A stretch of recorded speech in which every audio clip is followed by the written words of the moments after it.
Bonjour tout le monde. Donc voilà, je vais vous montrer comment ma texture fonctionne, enfin mon shader à la surface. Donc là déjà, vous voyez, c'est la tombe de Charles. Elle est déjà béquée, parce que là, il y a des détails qui ont été rajoutés. L'UV est pas super propre, mais elle fonctionne assez bien. Donc maintenant, je vais aller chercher le fichier que j'ai fait, que je vous ai envoyé sur Facebook. C'est celui-là. Vous glissez juste dans le chef là, pouf. Vous mettez en base matériel et si c'est pour vous voulez le conserver, vous mettez dans le chef. Sinon, juste pour votre projet, donc pour la tombe en question, faites projet et importer. Et normalement, en fait, elle va se glisser là. Bon, moi je l'avais déjà. Et donc après, il suffit de la glisser dans les layers. Elle s'affiche et elle va.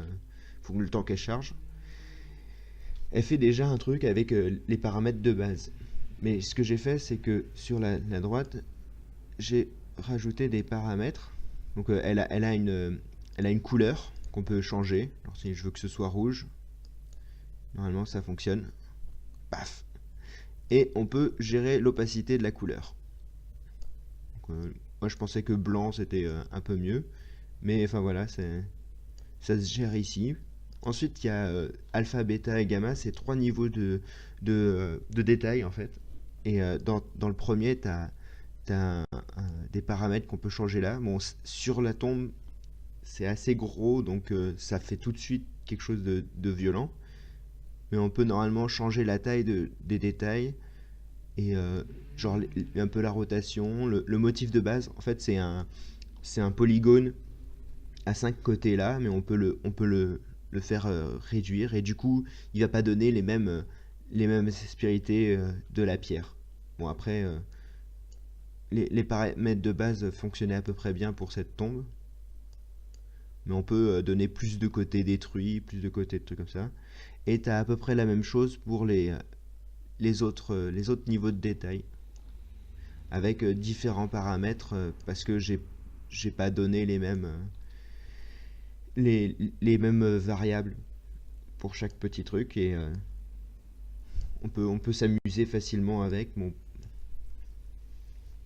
il suffit juste que votre UV corresponde et voilà. Et en fait, donc cette map, enfin cette texture fonctionne sur tout sauf la métal en réalité. J'ai oublié de la supprimer. Il n'y a pas besoin de métal vu que c'est de la pierre, quoi. Et vous pouvez voir que ça fait la normale, de la 8 et de la color. Donc voilà. Bon là, elle est bien destroy. Du coup aussi, je voulais rajouter que il va y avoir plus de trucs sur la texture, genre des feuilles, peut-être des détails sur le côté et qui vont être selon la hauteur. Mais je peux pas encore, enfin je l'ai pas encore fait, je sais pas encore trop comment le faire, mais je vous tiendrai au courant de si j'ai le temps de le faire avant la rentrée. Sinon, je le ferai enfin à partir de la rentrée. Voilà. Bon week-end.